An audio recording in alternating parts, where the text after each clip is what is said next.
amazing. And I would just like to paint a broad picture of this.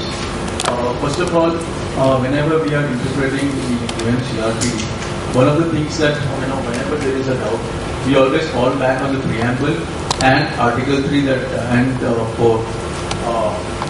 And I think, in a country like India, where UNCRPD speaks about the social model of disability, in India we have this entire thing of very medical based. So even if we do, try and make a definition that is very social model, but when we go to court or when the Babus are interpreting it, they would inevitably take at the medical model. So I would just like, this the 2014 kind of initially picks up Article 3 as it is. I think we need a little stronger section there where we elaborate what the general principles of this act ought to be. I think that would help us in the long run to kind of look at all the definitions. Then the second part I would like to say that the schedule. I think we've already got 19. So if there is any disability we feel that has been left out, I think this is a good time to kind of get them on board. If at some point, later, it says that they will kind of, add or delete disabilities. But the way things work in India, I'm really not very sure. So it's a very good thing to get them on now. And then there will be some specific definitions that I would like to look at. One, discrimination is not been defined in the 2014, and I think that is a very important one. And the entire, 2011 actually goes a little overboard in defining discrimination.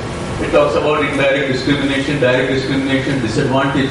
I think we need not take that route, but we have a strong, we could pick up Article 2 discrimination as it is. I think that would also be a very good thing.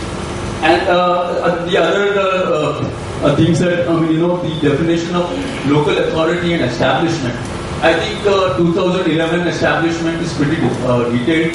It does look at the, the private enterprises also, which in some way or the other have been kind of benefited by the government.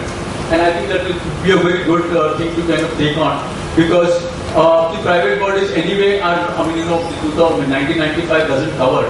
And even if we get a new act, I think by the time we really make any inroads to the private sector would be, it would take a lot of litigation, I suppose.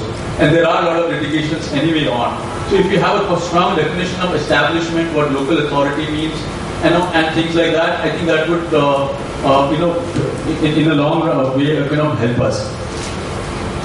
And the other thing about the reasonable accommodation. I think reasonable accommodation, we ought to take up what is exactly in the UNCRPD. Because reasonable accommodation and non-discrimination go hand in hand. And the entire thing of, a person, if you will define what universal design is and universal access is, there will be situations where people would require an extra modification. And that will not get covered the way it is there now. I think we should take up it exactly as the Article 2 of the Convention, and also the person with disabilities definition. That it leaves out a very important aspect. The barriers that we face. 2011 also defines barrier. So I don't know if we ought to kind of define what barrier is. But if you take it as it is from the Convention, I think that should help us. And the entire thing of benchmark disabilities and high support needs.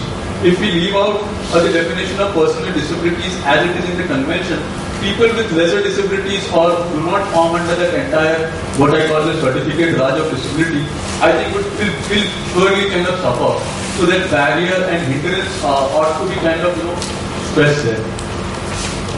Yeah, I think the points that I wanted to make I have covered.